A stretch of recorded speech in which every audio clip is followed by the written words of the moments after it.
This week on The Week Ahead, we analyze how energy prices could hinder a growth in GDP.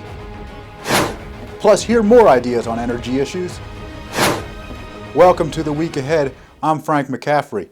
Americans are still recovering from the Great Recession, and American businesses are still not where they were prior to the downturn. Now, we have another issue that hurts the bottom line: energy prices. Here's Barack Obama back in 2008 as a candidate, using rising gas prices as a political weapon against the GOP. And fuel costs obviously are rising faster than the ones people pay at the pump. To most Americans, they're a huge problem, bordering on a crisis. Well, those prices are back in 2011 and cannot be used as a political weapon by President Obama.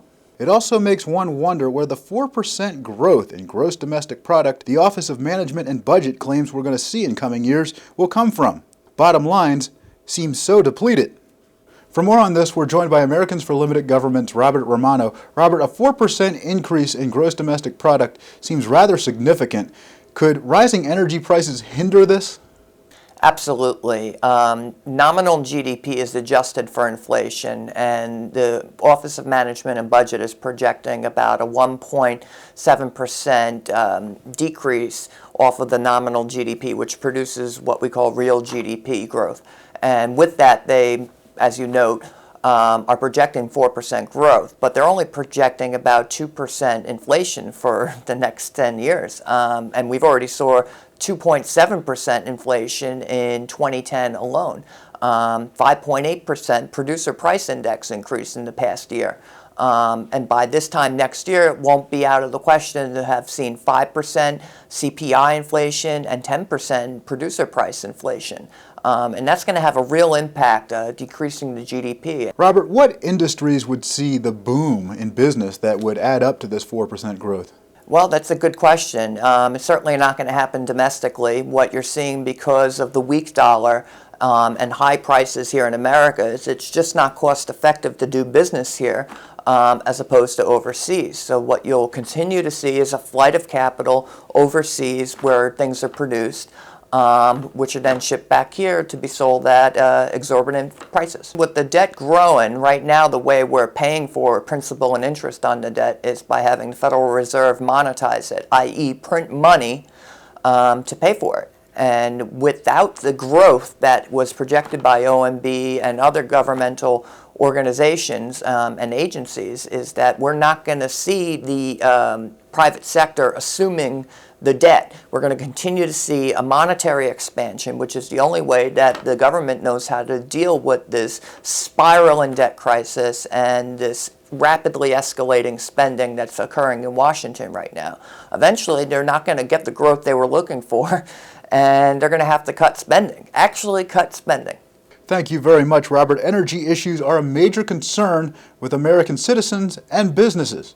Americans for Limited Government spoke with our leaders on Capitol Hill and others about ways to soften the energy blow.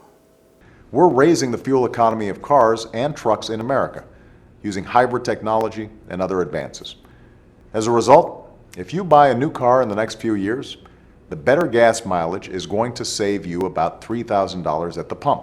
President Obama tends to use alternative energy ideas as the solution to a number of concerns. Yet one form of energy he doesn't often press on us is natural gas.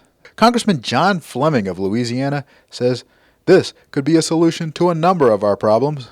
We're a veritable Saudi Arabia of natural gas, and we're really beginning to push towards converting, particularly automobiles and other things, to the use of natural gas because it's cleaner. It's a $1.80 equivalent per gallon of gasoline. So it is the perfect fuel as far as we're concerned. And yet there are people in Washington who want to see that use constrained as well and make the cost go up. Gas prices are at ridiculous highs, and Americans are struggling financially already, especially Americans who work in oil-related business in Louisiana. Tom Clements has struggled to rebuild after the Obama administration permit freeze in the Gulf of Mexico after the Deepwater Horizon oil spill of 2010. We had up to 6 employees. They're long gone. It's been months now since they've been gone, and we're frantically trying to find work out there. And we we were well set in the offshore industry. Louisiana is a place where energy production is being shut down. The state could use an economic jolt. And that's all the time we have for the week ahead. Please join us again next time.